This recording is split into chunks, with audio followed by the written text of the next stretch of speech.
মা যার বেঁচে নাই তার মতো দুঃখী নাই,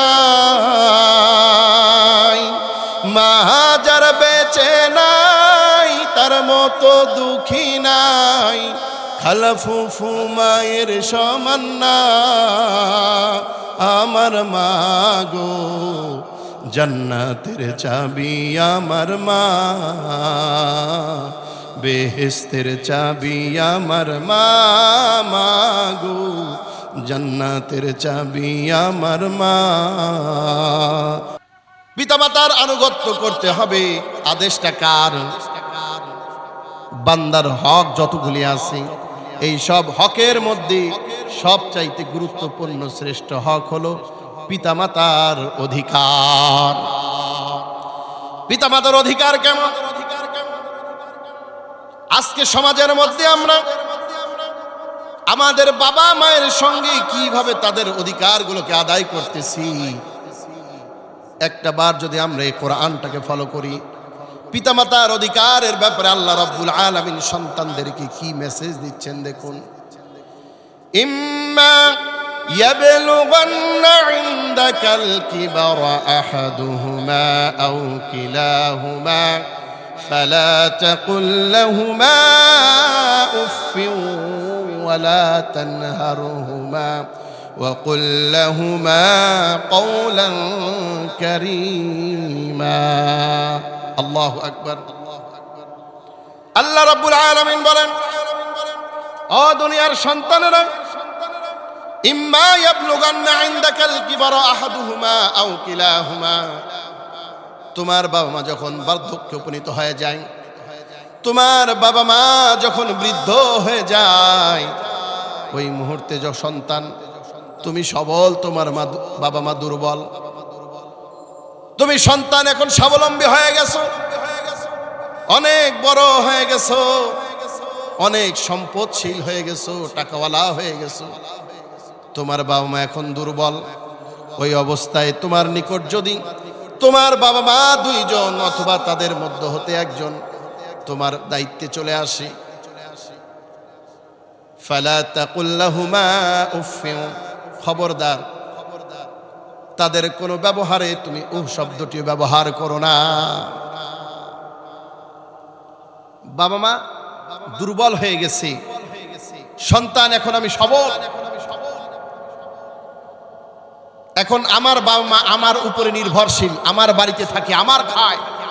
আল্লাহ রাব্বুল আলামিন বলেন, এই অবস্থায় তোমার বাবা মায়ের কোনো ব্যবহারে সন্তান তোমার জবানটা দিয়ে যেন উহ শব্দটি অর্থাৎ বিরক্ত বোধ শব্দ বের না হয়। আল্লাহ তাআলা এটা বললেন না যে তোমার ব্যবহারে তারা যেন উহ শব্দ না বলে, বরং তাদের ব্যবহারে তুমি উহ শব্দ বলবে না। কেন? চিন্তা করুন, যখন আমরা ছোট ছিলাম, ছোটবেলায় বাবা মায়ের কাছে অনেক আবদার করেছিলাম, অনেক জেদ ধরেছিলাম, অনেক কিছু চেয়েছিলাম, এমন অনেক সময় অনেক কিছু চেয়েছি, মা বাবার পক্ষে সেটা দেওয়া সম্ভব হয় নাই। অনেক সময় সূর্য চাই, চন্দ্র চাই, প্লেন চাই, বিমান চাই, অনেক কিছু আমরা বাবা মায়ের কাছে চেয়ে বসে থাকি। আপনাদের বাসায় যাদের ছোট ছোট সন্তান আছে, দেখবেন অনেক সময় আপনাদের কাছে আমাদের কাছে অনেক কিছু জেদ করে বসে, যেটা দেওয়া সম্ভব নয়। এমন অনেক যদি সন্তান আছে, রাত 1টা 2টার সময় উঠে বলবে আমি এটা খাবো, দুনিয়ার সব দোকানগুলো বন্ধ, কোশ্চিন কালেও সেটা দেওয়া সম্ভব হয় না। কিন্তু আপনার সন্তান কোনোভাবেই বুঝবে না, তাকে দেওয়াই লাগবে, এমন সন্তান আছে না নাই? চিন্তা করে দেখুন তো, আপনার সন্তান যখন আপনার কাছে এই সকল আবদার করেছে, মনে হয়েছে যেন তুলে আছাড় মারি, কিন্তু আপনি কখনো সন্তানের উপরে বিরক্ত বোধ হন নাই, তাকে ধমক দেন নাই, ঝাড়ি দেন নাই, বরং তাকে হাসি মুখে তার সঙ্গে কথা বলেছেন, বাবা ঠিক আছে দিব, এই নাও, এটা নাও, ওটা অমুক সময় দিব, ঠিক কিনা বলেন? কখনো তাদের উপরে আমরা বিরক্ত বোধ করি নাই, বিরক্ত হই নাই। আল্লাহ রাব্বুল আলামিন বলেন, বান্দারে তুমিও যখন বড় হয়ে গেছো, মানুষ যখন দুর্বল হয়ে যায়, বয়স হয়ে যায়, তখন তাদের স্বভাব চরিত্র আখলাক ছোট ছেলে শিশু সুলভ হয়ে যায়। ওই সময় সন্তান, তোমার বাবাও তোমার কাছে অনেক আবদার করবি, তোমার বাবা মাও তোমার কাছে অনেক কিছু চাইবে। ওই সময় তোমার বিরক্ত বোধ করলে চলবে না। অনেক কুলাঙ্গার সন্তান আছে দেখবেন, নিজের সন্তানের জন্য বাড়ির থেকে প্যাকেট ভর্তি খাবার নিয়ে এসে মায়ের ঘরের সামনে দিয়ে যায়, আছে না নাই? মাকে দেখায়, মায়েরও তো মন চায় তার সন্তানটা যদি তার হাতে একটা প্যাকেট তুলে দিত, কিন্তু দেয় না। ওই সময় যদি মা বলে, বেটা আমার জন্য একটু যদি আনতি, বা আমার জন্য এটা আনতি, ঝাড়ি দেয়, হ্যাঁ বয়স হয়েছে তাও খাই খাই যায় না, আছে না নাই? বলে এত খাই খাই কেন করো, ধমক দেয়, বিরক্ত বোধ করে। আল্লাহ বললেন খবরদার, বিরক্ত বোধ হলে চলবে না। ওয়ালা তানহারহুমা, তাদেরকে ধমক দেওয়া যাবে না। আজকে তুমি তাদেরকে ধমক দিতেছো, তুমি তো তাদের ঋণ কোনোদিন শোধ করতে পারবে না। 10 মাস 10 দিন যেই মা পেটের মধ্যে কষ্টের পরে কষ্ট সহ্য করে ধারণ করেছে, ওয়াহানান আলা ওয়াহানিন ওয়া ফিসালুহু ফি আমাইন, কষ্টের পর কষ্ট করে গর্ভে ধারণ করেছে। মায়ের পেটের মধ্যে যখন ছিলাম, কত রাত মা ঘুমাইতে পারে নাই, পেটের মধ্যে লাথি দিয়েছি, পেটের মধ্যে মাকে কষ্ট দিয়েছি। মা দুনিয়ার কারো কাছে কষ্টগুলো বলতে পারে নাই, মনের কষ্ট মনের মধ্যেই চাপা রাখছে। প্রসব বেদনা যখন উঠেছে, প্রসব যন্ত্রণা যখন শুরু হয়ে গেছে, সন্তানের ক্রিটিক্যাল অবস্থা, ডাক্তার এসে বলেছেন মা সন্তান 2 জনকে বাঁচানো খুব কঠিন, যে কোনো একজনকে বাঁচাতে হবে। বাড়ির সবাই বলে ছেলে মারা যাক কিন্তু মা যেন বেঁচে থাকে, কিন্তু মা বলে না না না, আমার জীবন দিয়ে হলেও আমার সন্তানের যেন কিছু না হয়। ঠিক কিনা বলেন? ওই সন্তানটা যখন দুনিয়ার মধ্যে আসছে, মায়ের দৃষ্টি সন্তানের চোখ, সন্তানের উপরে পড়া মাত্রই মায়ের সব 10 মাস 10 দিনের কষ্টগুলো দূর হয়ে গেছে।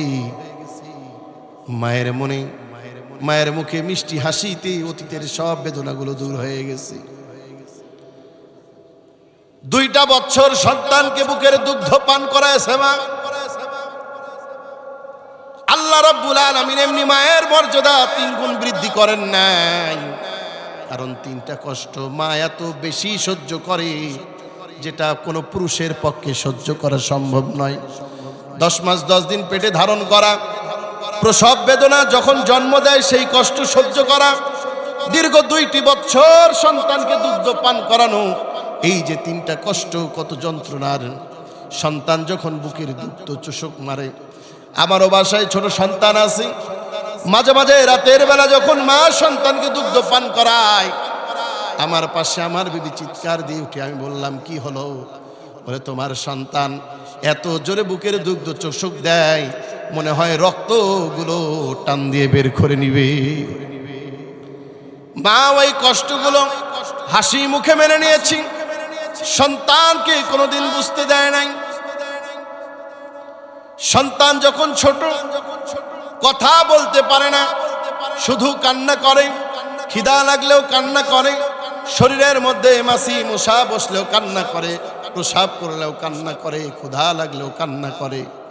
মা যত দূরেই থাক না কেন, সন্তান যখন একটা চিৎকার দেয়, মা সকল কাজ কর্মগুলো ফালাইয়া সন্তানের কাছে চলে আসে। এই যে শীতের রজনী, সারা রাত মা সন্তানের পাশে জেগে থাকে। একটু পর পর সন্তান পেশাব করে দেয়, ডান দিকে পেশাব করে দিলে বাম দিকে নেয়, বাম দিকে পেশাব করে দিলে ডান দিকে নেয়। ডানে বামে পেশাব করে দিয়েছি, বুকের মধ্যে নিয়েছে, সারা রাত জেগে মা পার করে দেয়, সন্তানকে আগলায় রাখে যেন কষ্ট না হয়। সন্তানের কিছু হলে মা সারা রাত নিজে চিকিৎসা না করে সন্তানের চিকিৎসা করায়। এমন দরদি মায়ের ঋণ কোনোদিন শোধ করা যাবে না। সন্তান এসে বলতেছে, মা আমি তোমার ঋণ শোধ করতে চাই, মা বলতেছিল সন্তান মায়ের ঋণ কোনোদিন শোধ করা যায় না। সন্তান বলে নাসর বান্দা আমি তোমার ঋণ শোধ করব কিভাবে বলো। যখন সন্তান নাসর বান্দা, মা বলে ঠিক আছে যাও বাজার থেকে একটা পাকা কলা কিনে নিয়ে এসো। সন্তান কলাটা কিনে নিয়ে আসছি, আনার পরে মায়ের কাছে দিয়ে বলে মা এই নাও। মা বলে এই কলাটা রাত্রি বুকের মধ্যে নিয়ে ঘুমাইবা, সকালবেলা কলাটা আমার ক্ষত অবস্থায় দিবা, যদি দিতে পারো তোমার ঋণ শোধ। সন্তান বলে ঠিক আছে। রাতের বেলা বুকের মধ্যে কলাটা নিয়ে ঘুমাইছি, অচেতন অবস্থায় কখন যেন কলাটা পিঠের নিচে পড়ে চ্যাপ্টা হয়ে গেছি। সকালবেলা মা এসে বলে সন্তান কোথায় কলাটা আমাকে দাও। সন্তান দেখে কলা নাই, পিঠের মধ্যে চ্যাপ্টা হয়ে গেছি। চ্যাপ্টা কলা মায়ের হাতে দিয়ে বলে মা বুঝতে পারিনি কখন যেন এই কলাটা পিঠের মধ্যে পড়ে চ্যাপ্টা হয়ে গেছে। মা ডাক দিয়ে বলে সন্তান একটা রাত একটা কলা তুমি আগলা রাখতে পারলা না, চিন্তা করে দেখো 1.5 থেকে 2টা বছর তোমাকে বুকের মধ্যে কেমনে আগলায় রাখছি। আমিও যদি তোমার মতন অচেতন অবস্থায় ঘুমাইতাম, কখন তুমি পিঠের নিচে পড়ে চ্যাপ্টা হয়ে আজকে এই দুনিয়ার আলো বাতাস দেখতে পারতে না। সন্তান মায়ের পায়ের নিচে পড়ে বলে মা বুঝতে পেরেছি মায়ের ঋণ কোনোদিন শোধ করা যায় না, ঠিক কিনা? এই জন্য আল্লাহ রাব্বুল আলামিন বললেন ওয়ালা তানহারহু।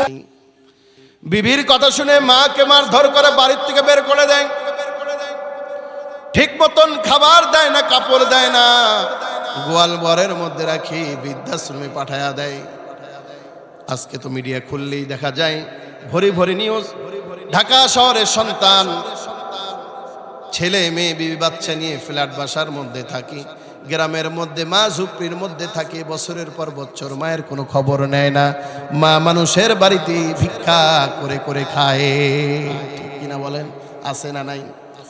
গত বছর ব্রাহ্মণবাড়িয়ায় মাহফিলে গেলাম। মাহফিল শেষ করে আসার সময় রাস্তায় দেখি বিশাল বড় একটা বাড়ি। এলাকার লোকজন বলল হুজুর এই যে বাড়ি, এই লোকটা দুবাইয়ে থাকে, এই বাড়িটা খরচ করতে তার 12 কোটি টাকা লাগছে। আমি বললাম এই বাড়িতে থাকে কে? বলে এই বাড়িটা তার শ্বশুর শাশুড়িকে গিফট করেছে। আমি বললাম এই লোকের মা বাপ থাকে কোথায়? বলে মা বাপের কোনো খবর নাই। নাউজুবিল্লাহ বলেন। এইরকম সন্তান সমাজের মধ্যে আছে না নাই? বাপ মায়ের চাইতে পর আত্মীয়দেরকে বেশি প্রাধান্য দেয়, আছে না নাই? আল্লাহ রাব্বুল আলামিন বলেন ওয়াখফিদ লাহুমা জানাহাল যুল্লি মিনার রাহমা ওয়া কুর রাব্বিরহামহুমা কামা রব্বায়ানি সগীরা। এ বান্দা ওয়াখফিদ লাহুমা জানাহাল যুল্লি মিনার রাহমা, তোমার রহমতের বাহু তোমার মা বাবার সামনে ঝুঁকায়া দাও। তোমার রহমতের বাহুটা, তোমার বিনয় তাদের সামনে বিনয় হয়ে যাও। খবরদার তোমার যা কিছু আছে সব কিছু তাদের জন্য। কারণ সন্তান তোমার মায়ের পায়ের নিচে তোমার জান্নাত, আল জান্নাতু তাহতা আকদামিল উম্মাহাত। আল্লাহর নবী বলেন মায়ের পায়ের নিচে সন্তানের জন্য বেহেশত। ওই মাকে যারা কষ্ট দিয়েছো খোদার কসম জান্নাতের ঘ্রাণও তোমরা পাবে না। মা যারা বেঁচে নাই তার মতো দুঃখী নাই, মা যারা বেঁচে নাই তার মতো দুঃখী নাই। খালা ফুফু মায়ের সমান না আমার মা গো, জান্নাতের চাবি আমার মা, বেহেশতের চাবি আমার মা, মা গো জান্নাতের চাবি আমার মা, ঠিক কিনা? মায়ের পায়ের নিচে সন্তানের বেহেশত। ওই মাকে যারা কষ্ট দিয়েছো, দুনিয়ার মধ্যে যত নামাজি হও না কেন, যত তুমি তাহাজ্জুদ গুজার হও না কেন, যত দানশীল হও না কেন, বছর বছর তুমি লক্ষ লক্ষ টাকা খরচ করে হজে যাও না কেন, বাড়িতে যদি তোমার মা বাবা অসহায় অবস্থায় থাকে, খাবারের অভাবে থাকে, কাপড়ের অভাবে থাকে, চিকিৎসার অভাবে থাকে, আমার আল্লাহ বলেন সন্তান তুই আমাকে সন্তুষ্টি করার জন্য হজে আইসোস, আমি তোর হজে খুশি না। একবার মইরা দেখ, কায়দা মতো তোরে কবরের মধ্যে পিটাবো, ঠিক কিনা? সুতরাং যারা যুবক সন্তান আছে, আমি অনুরোধ করে বলবো, বাড়িতে তোমাদের যাদের মা বাবা আছে, নগদ জান্নাত, লক্ষ লক্ষ টাকা খরচ করে হজে যাইতেছি, বাড়ির মধ্যে নগদ জান্নাত তোমাদের জন্য রয়েছে। আল্লাহর হাবিব বলেন, টাকা পয়সা খরচ করে তোমার হজে যাওয়া, হজ কবুল হবে কিনা তার কোনো গ্যারান্টি নাই। কিন্তু কোন সন্তান যদি মায়ের দিকে নেক নজরে তাকায়, আহা, এটা আমার জন্মধারিণী মা, আল্লাহর হাবিব বলেন সঙ্গে সঙ্গে আল্লাহ রাব্বুল আলামিন একটা কবুল হজের সওয়াব ওই বান্দার আমল নামার মধ্যে লিখে দেয়। আল্লাহু আকবার, আল্লাহু আকবার। আর আজকে সেই মাকে, আজকে সেই বাবাকে যারা কষ্ট দিয়েছো, বদদোয়া যারা মা বাবা নিয়েছো, বাড়িতে তোমাদের নগদ জান্নাত, পরের একটা মেয়ে নিয়ে এসে মা বাবাকে কষ্ট, জান্নাতকে ধ্বংস করো না। মা বাবার নেক দোয়া যদি নিতে পারো, জীবন তোমার বদলে যাবে। হযরত বায়েজিদ বুস্তামি রাহমাতুল্লাহি আলাইহি মায়ের খেদমত করার কারণে সুলতানুল আরিফিন হিসাবে আল্লাহর দরবারে পরিচয় পেয়ে গেছে। বায়েজিদ বুস্তামির 12 বছর বয়স, শীতের রজনী গভীর রাত, মা ডাক দিয়ে বলে, বায়েজিদ রে, পানির পিপাসা লাগছে। বায়েজিদ উঠে গিয়ে ঘরের মধ্যে কলসির মধ্যে দেখে পানি নাই, দৌড় দিয়ে কলসিটা নিয়ে বের হয়ে গেছে। বহুত দূরে গিয়ে পানি নিয়ে আসার পর দেখি পেয়ালার মধ্যে পানিটা নিয়ে যখন মায়ের ঘরের মধ্যে গেছি, দেখে মা ঘুমায় গেছে। সন্তান বায়েজিদ চিন্তা করছে, মা ঘুমায়া গেছে, এখন যদি আমি মাকে ডাক দিই মায়ের তো কষ্ট হবে, মাকে ডাকানো যাবে না, মা যদি কষ্ট পায়। সারা রাত শীতের রজনীতে মায়ের মাথার কাছে পেয়ালা হাতে নিয়ে দাঁড়ায় রয়েছে। ফজরের সময় যখন মা ঘুম থেকে উঠছে, লক্ষ্য করে দেখে মাতার কাছে বায়েজিদ দাঁড়ায় আছে। ডাক দিয়ে বলে, বায়েজিদ ঘুমাও নাই? বায়েজিদ ডাক দিয়ে বলে, মা পানি খেতে চেয়েছেন, পানি কলসির মধ্যে ছিল না, দূরে পানি নিয়ে এসে দেখি আপনি ঘুমায়া গেছেন, ডাক দেই নাই কষ্ট হবে বলে আপনার মাথার কাছে সারা রাত জাগাইছিলাম, যেন ঘুম থেকে উঠলে আপনি আবার আমাকে ডেকে যদি না পান আবার কষ্ট পেয়ে যাবেন, এই জন্য পানি নিয়ে দাঁড়ায় আছি, পানি পান করেন। মা খুশি হয়ে গেছে, আল্লাহ রাব্বুল আলামিনের কাছে দুটো হাত তুলে দোয়া করছে, মালিক আমার সন্তানের উপরে আমি খুশি হয়ে গেলাম, আমার সন্তানকে তুমি জগদ্বিখ্যাত আলেম হিসাবে কবুল করে নাও। আল্লাহু আকবার, আল্লাহু আকবার। চট্টগ্রামের অক্সিজেনে যাবেন, বায়েজিদ বুস্তামি রাহমাতুল্লাহি আলাইহির কবর সেখানে রয়েছে। এই জন্য মায়ের দোয়া যারা নিয়েছে তারা জীবনে সফল কাম হয়ে গেছে। আর মায়ের বদদোয়া যারা নিয়েছে, যত বড় আল্লাহ ওয়ালা হও না কেন, তোমার ধ্বংস নিবারজ। বুখারী শরীফের মধ্যে জুরাইজ নামে একজন আল্লাহ ওয়ালার ঘটনা আসছে। মা বাবার মায়ের বদদোয়ার কারণে অনেক বড় আল্লাহর ওলি কত বড় মুসিবতের মধ্যে পড়েছেন। বোঝানোর জন্য বলতেছি, মনোযোগ দিয়ে ঘটনাগুলো শুনবেন। কারণ যদি বাড়িতে মা বাবা থাকে, যারা মা বাবার সঙ্গে খারাপ আচরণ করতেছেন, খোদার কসম যদি সংশোধন না হতে পারেন, আপনার এই দুনিয়ার সকল ইবাদত বন্দেগীর কোনো মূল্যায়ন হবে না। হযরত জুরাইজ অনেক বড় আল্লাহর ওলি, নামাজের মধ্যে দাঁড়াইছে। মা ডাক দিয়ে বলে, জুরাইজ। জুরাইজ চিন্তা করতেছে, মা ডাক দিয়েছেন, মায়ের ডাকে সাড়া দিব নাকি নামাজের মধ্যে দাঁড়ায় থাকবো? একদিকে মাওলার ডাক, আর একদিকে মায়ের ডাক, আমি কার ডাকে সাড়া দিব? জুরাইজ চিন্তা করছে, না না না, আমার মাওলার ডাকে সাড়া দিয়ে থাকতে, মায়ের ডাকে সাড়া দেব না। নামাজের মধ্যেই দাঁড়ায় গেছে, মায়ের ডাকে সাড়া দেয় নাই। দ্বিতীয় দিন আবার মা ডাক দিছে, জুরাইজ। জুরাইজ আবার চিন্তা করছে, মা ডাক দিছে, মায়ের ডাকে সাড়া দিব নাকি নামাজের মধ্যেই দাঁড়ায় থাকবো? মায়ের ডাকে সাড়া দেয় নাই, নামাজের মধ্যেই দাঁড়ায় গেছে। তৃতীয় দিন আবার মা ডাক দিছে, জুরাইজ। জুরাইজ আবার চিন্তা করে মা ডাক দেয়, মায়ের ডাকে সাড়া দিব নাকি আল্লাহর হুকুমের মধ্যেই থাকবো? চিন্তা করতে করতে নামাজের মধ্যে দাঁড়ায় গেছে, মায়ের ডাকে সাড়া দেয় নাই। এইদিকে মা জুরাইজের উপরে বিরক্ত হয়ে গেছে, আল্লাহর দরবারে দোয়া করে, মালিক আমার জুরাইজ আমার ডাকে সাড়া দেয় নাই, আমি তার উপরে রাগ করেছি, ব্যভিচারী নারীর মুখ দেখে যেন তার মৃত্যু না হয়, ব্যভিচারীর মুখ না দেখে যেন জুরাইজের মৃত্যু না হয়।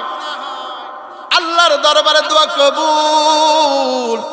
আল্লাহর হাবিব বলেন, 3 ব্যক্তির দোয়ার মালিকের সামনে কোনো পর্দা থাকে না। মা বাবা সন্তানের জন্য দোয়া করলে সেই দোয়ার মধ্যে কোনো পর্দা থাকে না। মুসাফির যদি কারোর জন্য দোয়া করে সেই দোয়ার মধ্যে কোনো পর্দা থাকে না। মাজলুম, জুলুমের শিকার যারা মাজলুম, নির্যাতিত নিপীড়িত, যদি জালেমের জন্য বদদোয়া করে ওই দোয়া আল্লাহর দরবারে কবুল হতে কোনো পর্দা থাকে না। মা সন্তানের জন্য বদদোয়া করেছে, আল্লাহর দরবারে কবুল হয়ে গেছে। জুরাইজের পাশে একটা ব্যভিচারী মহিলা থাকতো। এই মহিলা জুরাইজকে জেনার জন্য তাকে ফুসলায়, জেনার জন্য তাকে উৎসাহিত করে, কিন্তু জুরাইজ তার ডাকে সাড়া দেয় না। এক পর্যায়ে ওই ব্যভিচারী মহিলা রাগান্বিত হইয়া একজন রাখালের সঙ্গে অপকর্ম করে। অপকর্ম করার কারণে তার পেটের মধ্যে একটা সন্তান আসে। ওই সন্তানটা যখন ভূমিষ্ঠ হয়, এলাকার লোকজন জিজ্ঞাসা করছে, এই সন্তানের বাবাকে, এই সন্তানের বাবাকে বল। এইবার ওই মহিলা জুরাইজকে ফাঁসার জন্য বলে, ওই যে রাগ আছে আগের, এই জন্য বলছে সন্তানের পিতা হলো জুরাইজ। লোকজন তো মহাবিগার, কিরে এত বড় আল্লাহর ওলি, এত ইবাদত করে, আমরা তাকে এত ভালো জানি, ভেতরে ভেতরে এত অপকর্ম। সঙ্গে সঙ্গে এলাকার লোকজন জুরাইজের ইবাদত খানার মধ্যে ঢুকে তাকে বের করে, তাকে প্রহার করে তার ঘরকে ভেঙে দিয়েছে, তাকে আঘাত করেছে। এক পর্যায়ে জুরাইজ বলতেছে, থামো তোমরা, আমাকে সময় দাও, আমি এখনই সব পরিষ্কার করে দিতেছি। জুরাইজ 2 রাকাত নামাজ পড়ছে। নামাজ পড়ার পর ওই সন্তান, শিশু বাচ্চা, একেবারে শিশু বাচ্চার পেটের মধ্যে খোঁচা দিয়ে বলে, বলো তোমার বাবা কি? সঙ্গে সঙ্গে ওই শিশু বাচ্চার জবান খুলে গেছে, ডাক দিয়ে বলতেছে, আমার বাবা অমুক রাখাল। আল্লাহু আকবার বলো। আমার বাবা অমুক রাখাল। সঙ্গে সঙ্গে লোকজন তাদের ভুল বুঝতে পারছে, তারা তাদের ভুল শুধরায়নি। জুরাইজের জন্য আবার তার ঘর আগের মতন নির্মাণ করে দিয়েছি। সিলিন্ডার যুবক ভাইরা, ও আমার মুরব্বী বাবাজিরা, লক্ষ্য করে দেখুন, মা সন্তানের জন্য সামান্য বদদোয়া করেছি, কত বড় আল্লাহওয়ালা আল্লাহ রব্বুল আলামিন সঙ্গে সঙ্গে তার দোয়া কবুল করে তাকে ব্যভিচারী মহিলার সম্মুখীন করায়া দেয়। আজকে প্রতিনিয়ত মা বাবার সঙ্গে আমরা যে অন্যায় করতেছি, মা বাবার সঙ্গে যে অপরাধ করতেছি, এই অপরাধগুলোর জন্য যদি আল্লাহ রাব্বুল আলামিন সঙ্গে সঙ্গে আমাদেরকে আযাব দেয়, এই দুনিয়াতে তো এই আযাবের কোনো তুলনাই হবে না। জাহান্নামে আমাদের জন্য যে শাস্তি রয়েছে তার তুলনায়। দুনিয়ার মধ্যে লক্ষ্য করে দেখবেন, মা বাবার সঙ্গে যারা খারাপ আচরণ করে, এরা কোনোদিন সফল কাম হতে পারে না, এরা কোনোদিন সাকসেস হতে পারে না। কারণ মা বাবার বদদোয়া সন্তানের জন্য আল্লাহর দরবারে কোনো পর্দা থাকে না। এই জন্য আসুন, মা বাবা যাদের বাড়ির মধ্যে আছে, জীবিত আছে, ওই মা বাবার খেদমত করে আমরা তাদের দোয়া নেওয়ার চেষ্টা করি। মা বাবার দোয়া যদি আমরা নিতে পারি, হযরত ওয়াইস করণী রাদিয়াল্লাহু তাআলা আনহুর মতন আল্লাহ রাব্বুল আলামিন আমাদের জীবনকে বদলায়া দিবেন। এজন্য বান্দার হকগুলোর মধ্যে মা বাবার হক সর্বপ্রধান। বান্দার যত হক আছে, মা বাবার সঙ্গে ভালো আচরণ করতে হবে। দুনিয়ার মধ্যে চলার পথে মানুষের সঙ্গে, বান্দার সঙ্গে বান্দার যেই সম্পর্কগুলো আমাদের আছে, এই সম্পর্কগুলো সঠিকভাবে আমাদেরকে আদায় করার চেষ্টা করতে হবে। দুনিয়ার মধ্যে যদি আমরা মানুষ হিসাবে মানুষকে কষ্ট দেই, বুখারী শরীফের হাদিস, আল্লাহর নবী মুহাম্মদুর রাসূলুল্লাহ সাল্লাল্লাহু আলাইহি ওয়াসাল্লাম বলেন, তোমরা তোমাদের ভাইয়ের কাছ থেকে মাপ চেয়ে নাও। যদি কোনো কষ্ট দিয়ে থাকো, হক নষ্ট করে থাকো, সেই দিন আসার আগে, যেই দিন হাসরের ময়দানে টাকা পয়সা কোনো কাজে আসবে না, ধন সম্পদ কোনো কাজে আসবে না, ক্ষমতা কোনো কাজে আসবে না, ওই দিন তোমার ভাইয়ের সঙ্গে যদি খারাপ আচরণ করে থাকো, ওই দিন হয় খারাপ আচরণ কারণে তাকে তোমার নেকি দেওয়া লাগবে, না হয় তাকে তার গুনাহগুলো তোমার কাঁধে নেওয়া লাগবে। আল্লাহর নবী ডাক দিয়া বলেন, হাসরের ময়দানে সবচাইতে বড় এতিম, সবচাইতে বড় হতভাগা, সবচাইতে বড় দেউলিয়া হবে ওই ব্যক্তি। এমন একজন ব্যক্তি পাহাড় পরিমাণ নেক আমল নিয়ে হাসরের ময়দানে উঠবে, কিন্তু দেখা যাবে তার পাওনাদার অনেক। কাউকে একটা গালি দিয়েছে, কাউকে একটা থাপ্পড় দিয়েছে, কাউকে আঘাত করেছে, কারো সম্পদ নষ্ট করেছে, কারো জমির আইল ঠেলে দিয়েছে। এইভাবে করে বিভিন্ন ধরনের ছোট ছোট অপরাধ বান্দার সামনে আল্লাহ তাআলার সামনে নালিশ করবেন। এইবার ওই বান্দাকে বলা হবে, এই যে বান্দার হক নষ্ট করেছ, আল্লাহ রাব্বুল আলামিনের যেই হক আছে, আল্লাহ রাব্বুল আলামিন চাইলে এটা মাফ করে দিবেন। কিন্তু বান্দার হক, আল্লাহ রাব্বুল আলামিন বলেন হাদিসে কুদসি, আমি বান্দার হক কোনোদিন মাফ করব না। প্রয়োজন আমি আল্লাহ রাব্বুল আলামিন বান্দার পক্ষ থেকে বান্দার বুকের উপর উঠে তার হক আদায় করে দিব। এইবার ওই বান্দা আল্লাহর দরবারে নালিশ করবে, অমুক ব্যক্তি আমাকে একটা থাপ্পড় দিয়েছিল অমুক দিন, কিন্তু আপনি এটা মনে রাখেন নাই, আর ওই ব্যক্তির কাছে মাফও চায় নেন নাই, গুরুত্বই দেন নাই। অনেক সময় আমরা ইয়ারকি করে, অনেক সময় বন্ধু বান্ধবদেরকে টিটকারি করি, ইয়ারকির ছলে অনেক মজা করি, কিন্তু ওই মজার কারণে বন্ধু যে কষ্ট পায় আমরা গুরুত্ব দেই না।